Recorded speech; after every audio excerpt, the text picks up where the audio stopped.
Hi, thank you so much for joining me today. I'm Ashley Sandborn, and I'm the Director of Marketing and Communications for the Lansing Regional Chamber of Commerce. We are located in the state of Michigan, and this presentation is about chambers of commerce and storytelling. So I thought it would only be appropriate for me to kick things off with a fun and brief personal story about both. So I'm originally from South Dakota, and I moved to Michigan a little over 8 years ago. My grandma Betty worked for the Sioux Falls Area Chamber of Commerce in Sioux Falls, South Dakota for 48 years. And their boardroom is actually now named after her, which is pretty neat. My mom was also a diplomat and ambassador at the same chapter, or excuse me, the same chamber for most of my childhood. So I grew up surrounded by all things chamber for most of my childhood. I went to hundreds of ribbon cuttings and member mixers before I had even graduated high school.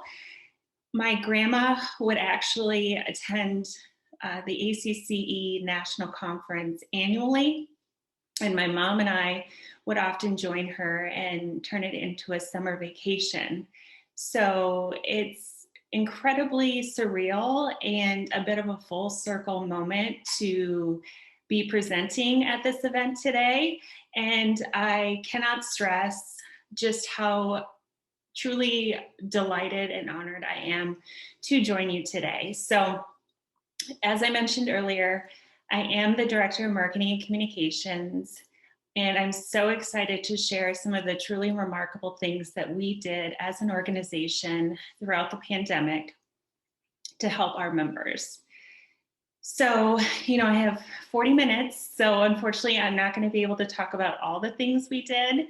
However, I'm really looking forward to telling you as much of our story as I can and share some of the biggest lessons we learned as an organization during one of the toughest, if not the toughest, years any of us have ever faced. So, a brief overview for those who may be unfamiliar with our organization. The Lansing Regional Chamber of Commerce is located in Lansing, Michigan, which is the capital of Michigan. We're a regional chamber of commerce, so we cover 3 counties, Ingham, Clinton, and Eaton. The organization was formed in 1901, so we just recently celebrated our 120th anniversary, and we currently have an estimated 1,000 members. So there's me. Just to kind of give you an idea of where Lansing's located, we're right there in the center of the state. So we currently have 11 staff members. I thought it would be nice to put together a little photo collage so you could see what we all look like. Obviously going to be talking about this bunch throughout the entire presentation, so just thought it would be good to provide a visual.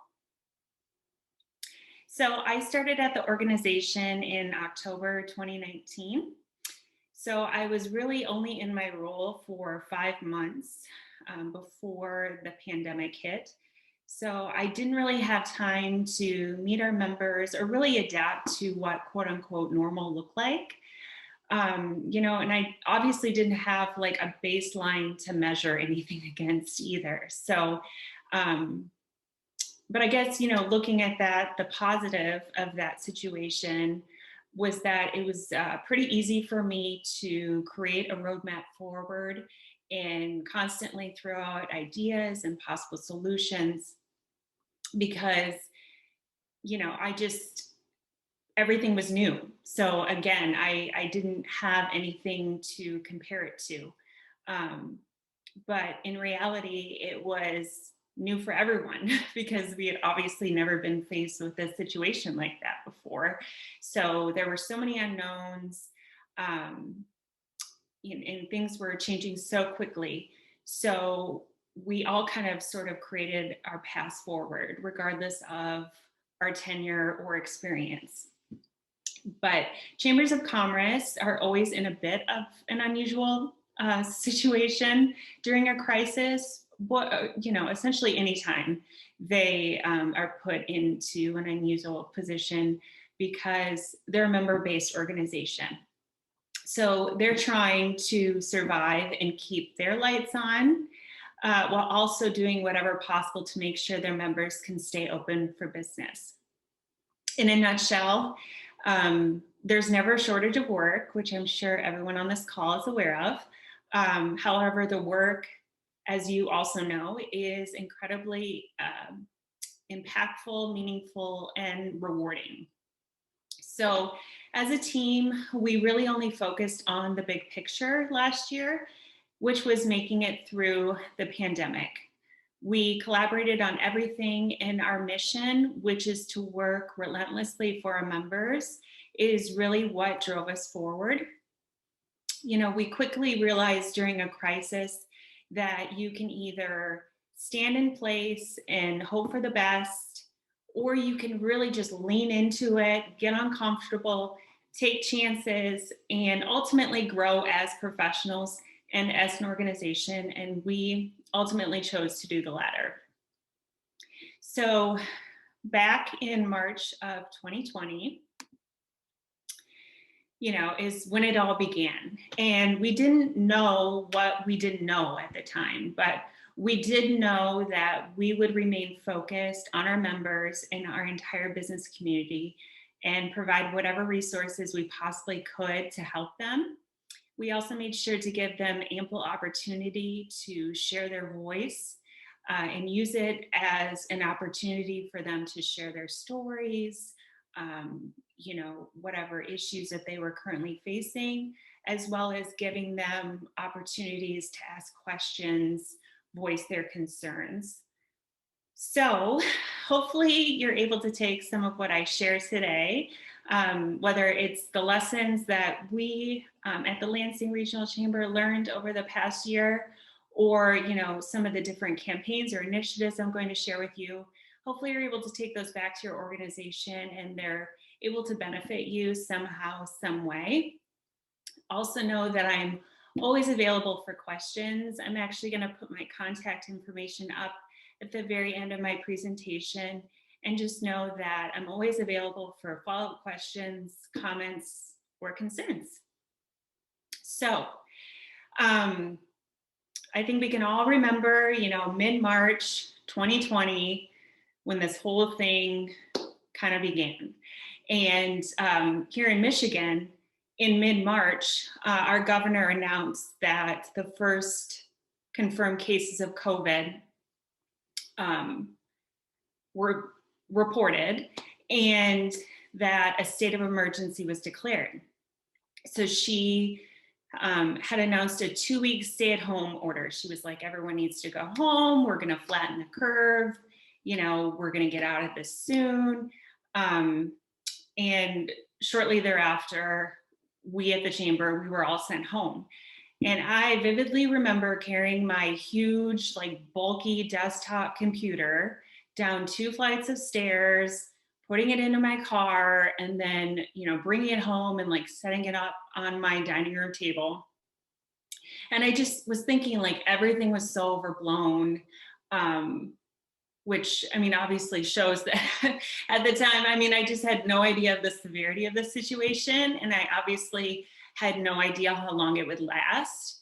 That 2-week shutdown eventually became a month, and then 3 months, and then 6 months, and so forth.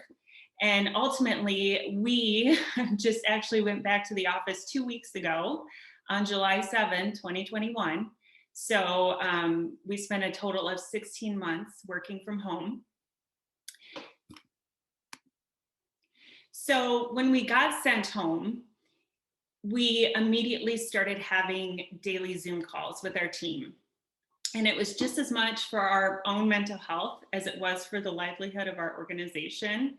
Everything at that time felt so scary, unknown, isolating, especially in the first few days and weeks of the pandemic. However, we decided early on that instead of giving into that fear, that we as an organization were going to lean into it wholeheartedly and really put everything we had into helping our members. So the first thing we did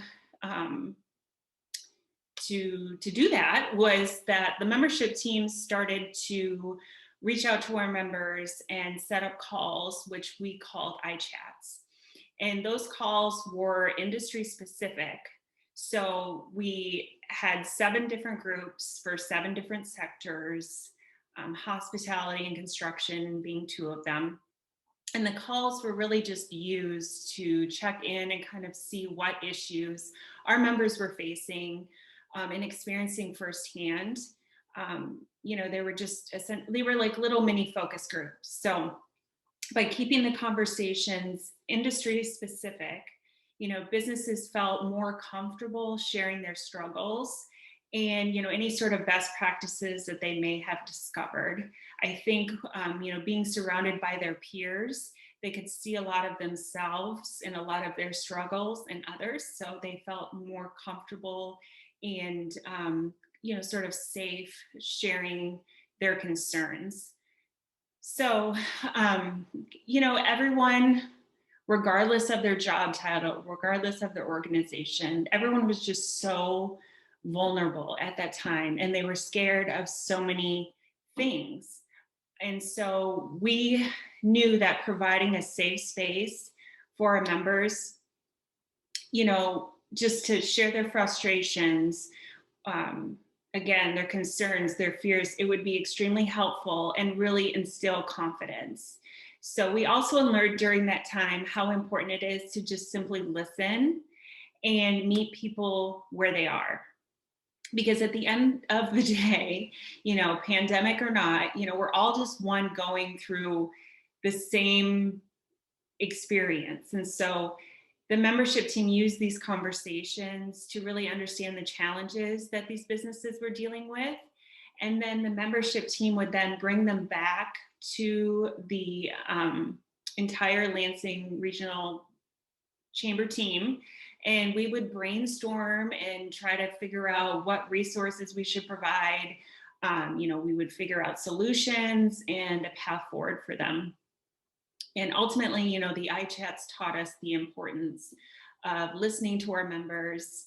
And, people, regardless, again, of being in a pandemic or not, they just want to be seen and heard.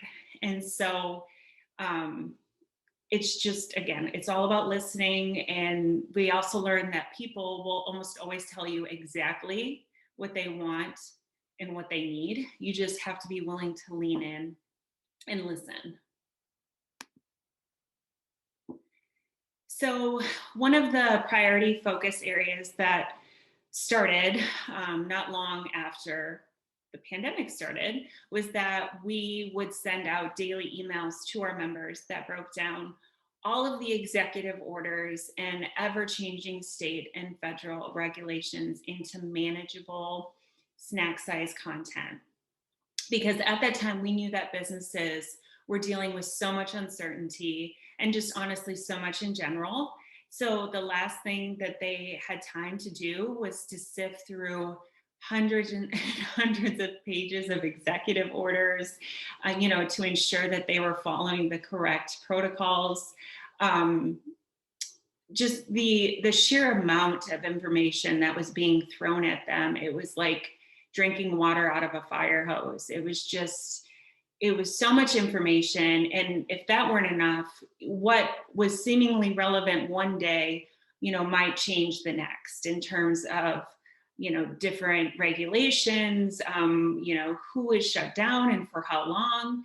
So we really wanted to establish ourselves as the trusted voice for the business community.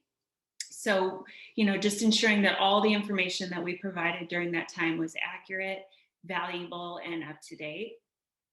And we really wanted them to know that their focus should remain on their business. We knew that everyone was just in survival mode at that time. And so we wanted to do whatever we could to make things easier for them. So, we, again, would just take this huge kind of a library of information and resources again, and then we would condense it down into, short paragraphs, bullet points, so that they could just quickly glance at our emails, have an understanding of what the most up-to-date executive order or rules and regulations were, and then, continue on to going back and managing their business. So we also took nearly all of the content that we provided in those daily emails, and then we also offered it in webinar format. So this allowed us to bring in subject matter experts to discuss topics such as the Paycheck Protection Program or various health and safety protocols, take a deeper dive into specific issues that were facing our members. So we realized that by doing this, it helped instill confidence in our members because they knew that they were getting the information firsthand from people who specialized in that particular area. And it also gave members the opportunity to ask questions and feel more at ease. Lastly, we created a very comprehensive COVID-19 resource page, which I have right here, in May, that just really served as a database of resources that would assist area businesses. And it featured everything from best practices for teams working remotely to unemployment information to PPP resources. And I just have to say, it was incredible to witness firsthand how the business community really rallied together during that time in so many different ways. We had so many of our members and just business professionals in general share information and resources with us so that they could then be posted on this resource page. And it could be anything from where and how to find PPE to how to apply for loans. The list goes on, but it was amazing to see how everyone, came together and was just really trying to help each other as much as possible. So as a member organization, we obviously had a good idea of how difficult it was to be a business owner pre-COVID. It's a really hard job. There's so many different things to manage, so many things to consider just on a daily basis. However, we truly understood the depths of how difficult it is to be a business owner during COVID. So again, they're doing so much and they're always so busy. So really moving forward, we need to try to simplify things as much as possible, just keeping in mind that they are very, very busy, and they don't have time to read a lot of information. So just keeping things short and concise. So some of the lessons learned from this kind of period was to, create a space for people to share their story. Or just provide a space where they feel comfortable sharing whatever issues they're facing, a place where they can ask questions. Just super important to provide those various platforms so they can feel seen and heard. Again, meet people where they are. In other words, listen to whatever issues your members are facing and then offer a solution. Listen to feedback and provide resources for what is needed, similar to what I just said. And then it's okay, this is so important, it's okay to show your vulnerability and humanness in a professional setting. So pre-COVID, we kind of just left our personal lives at home and then we went to work and did our work and then went home and, were able to live our personal lives again. And there were just kind of always those barriers. Well, COVID blurred all of those lines. I'm sure you've been on a million different Zoom calls where there's kids in the background, there's dogs, spouses, you're able to see where people lived. And also you most likely, we're able to see people break down, just be stressed, just again, showing emotion. And I feel like we kind of had this mindset that you had to act a certain way, look a certain way in a professional setting. And it's that vulnerability and humanness that ultimately connects all of us. So I really am hopeful that this isn't something that goes away just because COVID's over. I really hope that we can continue to be open about how we're feeling and how we're all doing. And I just ultimately think it will make us all better people in the end. So just my personal opinion. But the last lesson learned is embrace uncertainty and view it as an opportunity to learn and grow. So I said before, you know, when you're faced with a crisis, you can either stand there and do nothing, or you can embrace it and use it as an opportunity to just grow as a person. So it's all a matter of your viewpoint and how you're wanting to approach every situation that is thrown at you. So we as an organization saw just the sheer amount of divisiveness that was occurring across the country and how political the pandemic had come. We obviously saw it firsthand here in Michigan, as I'm sure you all likely saw on the national news. But we as a chamber, we didn't see the pandemic as a time to be divided. In fact, we thought the opposite to be true. We knew that it was imperative to collaborate, to come together, remain nonpartisan, and just be solution oriented. We knew that we couldn't get through this very difficult situation, you know, by fighting with one another or by being divided on different issues. We knew that we needed, again, to be at the same table to try to figure out good solutions that would then move us forward and ultimately get us out of this pandemic. So from that concept, the Relaunch Greater Lansing Task Force was formed. So the task force brought together 21 trusted and prominent leaders in business, government, healthcare, and education.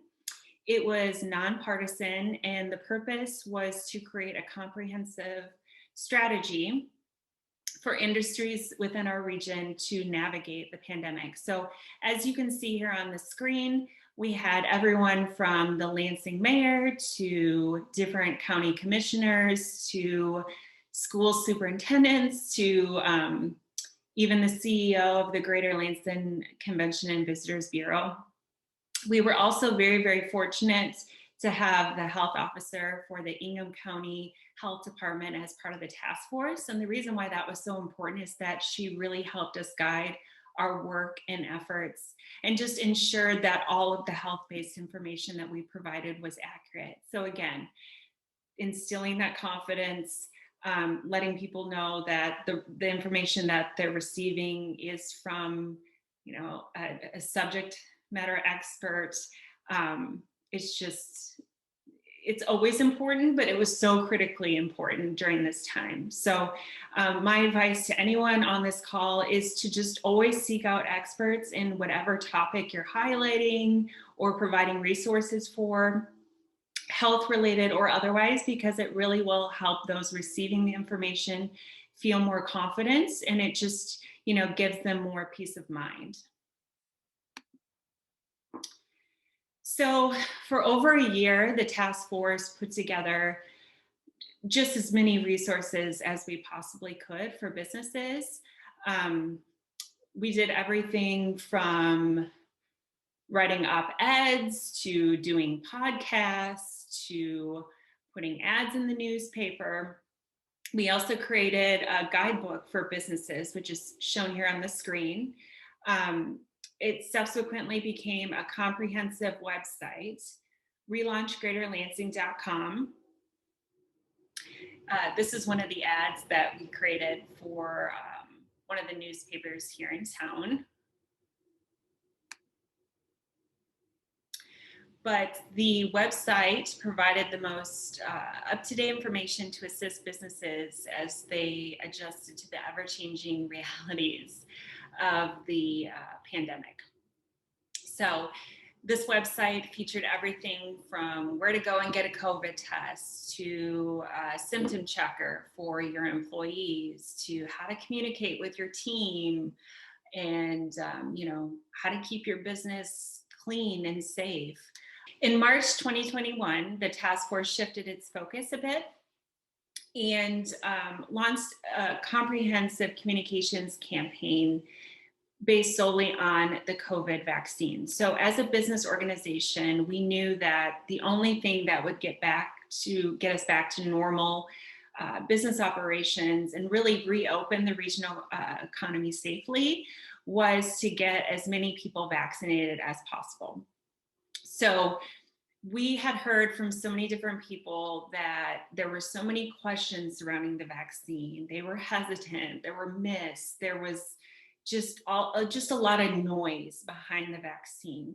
And we had also heard that people were really trusting only the people that they knew personally or local or regional leaders that they knew, again, firsthand, that they trusted. They weren't really listening to influencers or celebrities at that time.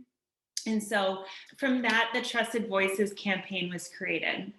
And it featured prominent, trusted regional leaders across various industries to discuss the science behind the vaccine, debunk any myths, and then ultimately achieve the vaccine rate that we needed as a region to return to normalcy.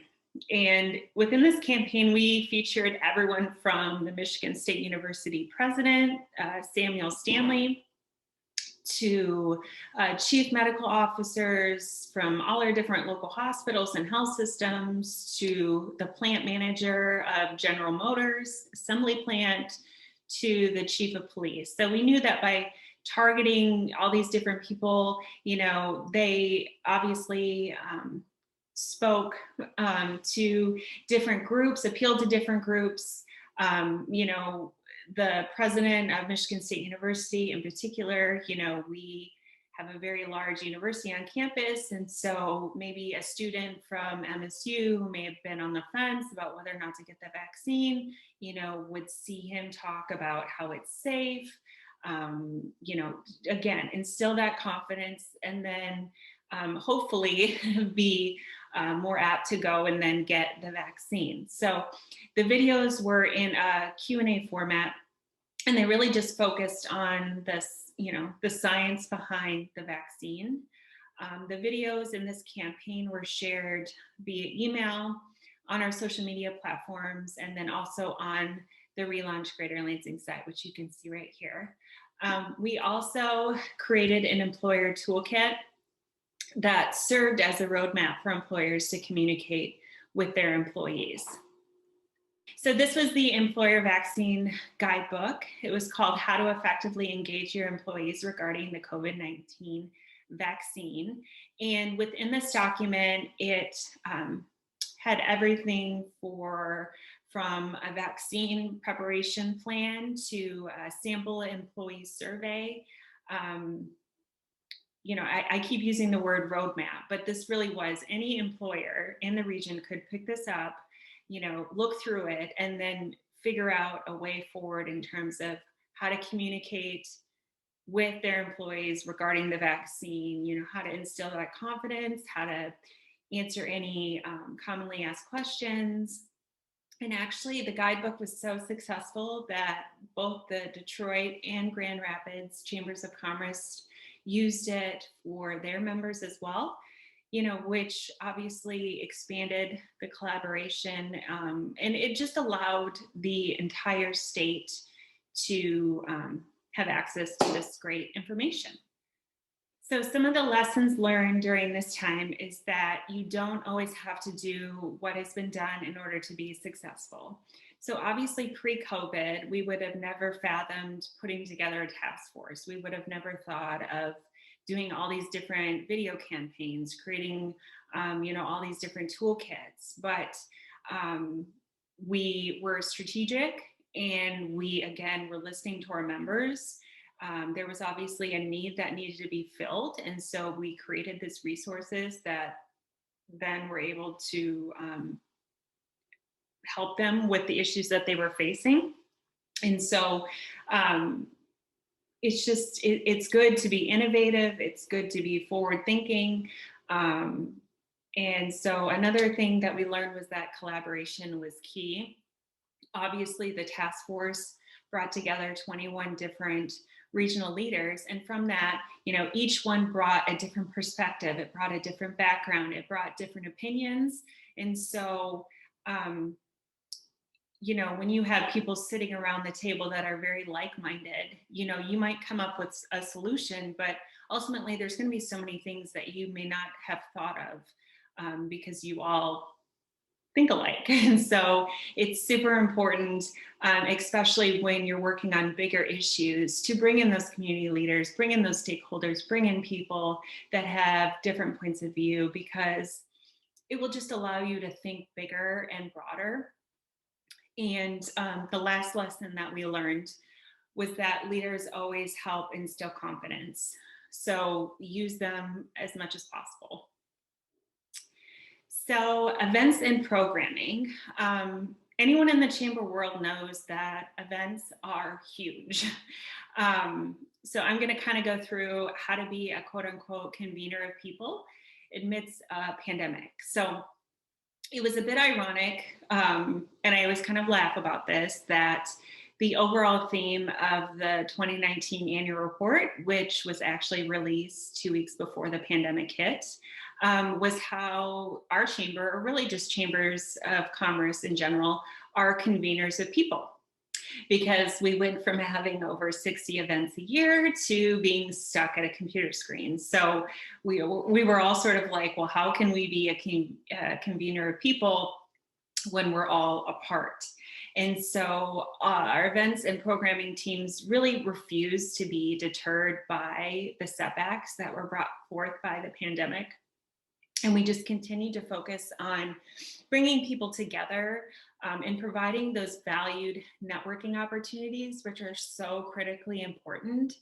But we did that in a virtual environment. So all of the events that we offered in person, we were actually able to successfully translate into a virtual environment. This is actually a picture of one of our member mixers. So as it says right here, we were just committed to finding ways to stay connected and support each other while being physically apart. We knew that the virtual platform wasn't going to be the same as in-person events, but we honestly did whatever we could to recreate that same experience. So our member mixers are a great example. We just really got innovative.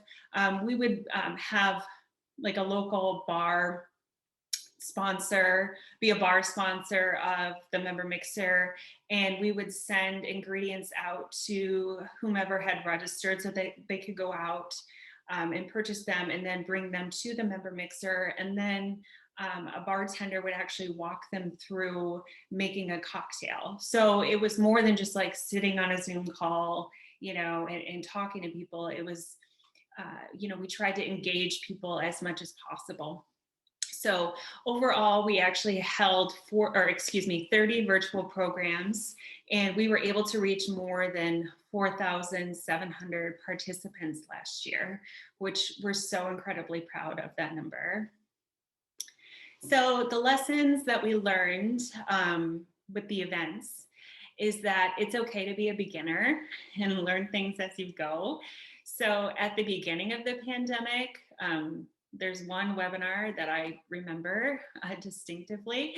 None of us knew what we were doing. I mean, it wasn't just our organization. Nobody knew what they were doing. I mean, I'm sure people had done Skype a few times, but in terms of like Zoom and webinars, it was just like this whole new world that we just hadn't yet explored. And so it was all so foreign to us, but with every single event, we all learned something new, and we slowly but surely got to a place where we felt confident with what we were doing. So if you're a beginner at anything, don't worry, because slowly but surely you will eventually get to where you want to be. You will become proficient. You will be okay.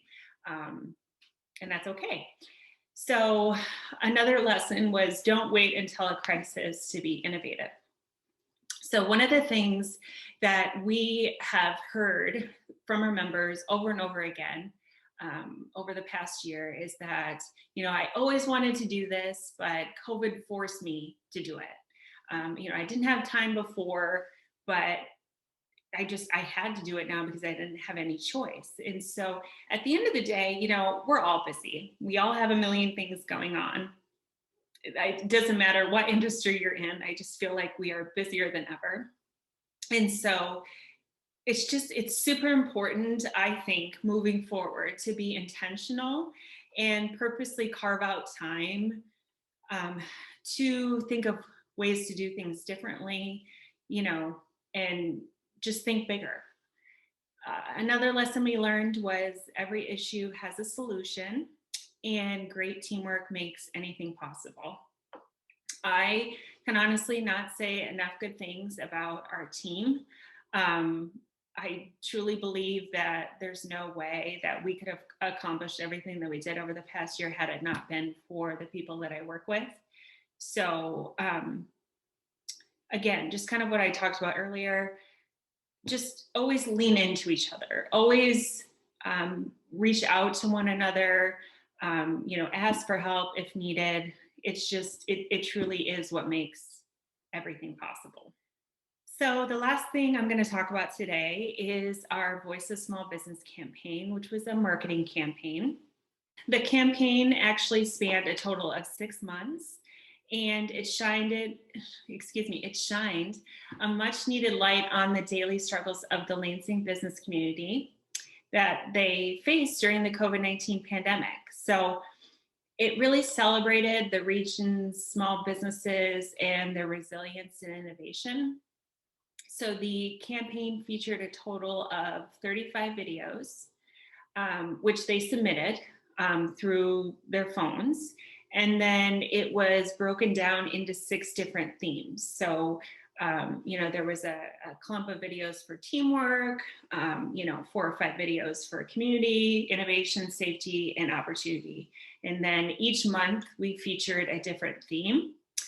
And the videos were shared on the Lansing Regional Chamber website, social media channels, and weekly emails. And I actually wanted to show you the overview video of the campaign, just so you can kind of get an idea of some of the stories that were shared. This is about a 3-minute video. Hi, my name is Lynn Ross of Mother and Earth Baby Boutique in Old Town Lansing. My name is Scott Ellis. I'm the president and CEO of Michigan Distillery. Hey guys, it's Adrian at Goodfellas Bagel Deli. Owner and principal strategist of M Connections Marketing Agency. Captain and owner of the Michigan Princess and Grand Princess River Boats. 1111 Events is still here. There's no doubt that the pandemic has been hard on many businesses, certainly on many of our customers, and it's been hard on us in different ways as well. 2020 has been nothing short of challenging for all business leaders and CEOs across the country, as well as employees, as well as families. Many people have felt it in the depths and breadth of this whole pandemic. The devastating part has been that no events have been able to take place.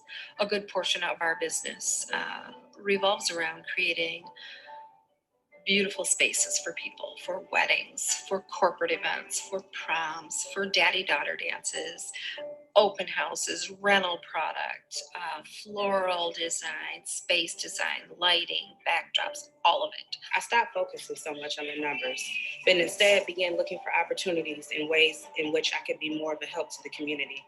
Providing 3 weeks of free lunches for the children and displaced workers was one of the most rewarding things I've ever done.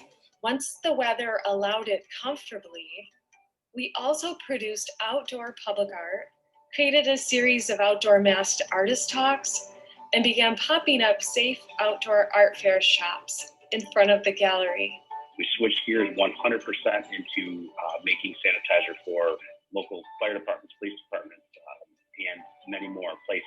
This has, of course, been a really, really challenging time, but I feel really grateful that we've been able to help people with virtual events that, everything from economic clubs to town halls to international conferences and many cases, people are growing their communities, and that's doing really good things for our business too. And we owe so much of that to everyone here in the chamber as well. So that makes me feel really, really thankful too that we've been able to help.